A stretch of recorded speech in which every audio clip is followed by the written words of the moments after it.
Quand on entend le ministre qui parle de précision et de rigueur, ça prête quand même à sourire. C'est le pape qui délivre des cours d'éducation sexuelle. Parce que sur les 1 200 €, il y a moins d'un mois, on avait le porte-parole du gouvernement qui nous disait que ça serait 2 millions de personnes qui auraient le droit à ces 1 200 €.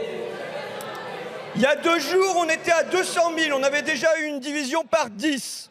Et ce soir, on est à quelques dizaines de milliers, donc peut-être que ça va être à nouveau divisé par 10. Bonjour la précision, bonjour la rigueur, monsieur le ministre. Comme on n'obtient aucune réponse du ministre, je pense qu'il faut maintenant se tourner vers la rapporteure du texte qui bénéficie sinon des services du ministère, du moins des services de l'Assemblée, pour chiffrer combien de personnes vont avoir le droit à ces 1 200 €, de combien elles vont être augmentées.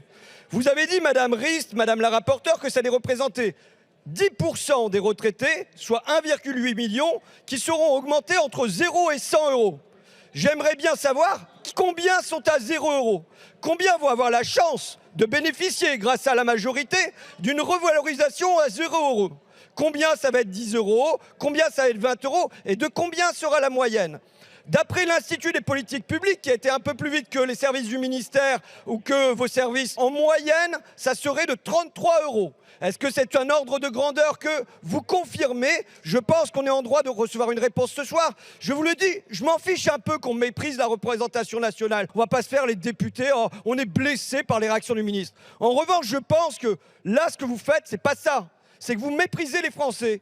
Vous méprisez les millions de Français, les millions d'auxiliaires de vie, les millions de caristes, les millions de manutentionnaires qui nous se sont dit, ils nous prennent 2 ans de plus, mais au moins on va avoir le droit à ces 1 200 € là, et qui découvrent de jour en jour que tout ça n'est qu'une fumisterie. Donc je pense que c'est pas nous qui devez les réponses, c'est très clairement aux Français. Je me suis probablement mal exprimée lors de mon expression en disant qu'il y allait avoir une revalorisation pour 1,8 million de retraités actuels qui vont être revalorisés jusqu'à 100 € brut pour ceux qui auront une carrière complète à taux plein au SMIC. C'est ce que j'ai voulu dire, effectivement, ma langue a fourché avec le 0 €, mais c'est bien une augmentation, une revalorisation pour ces retraités.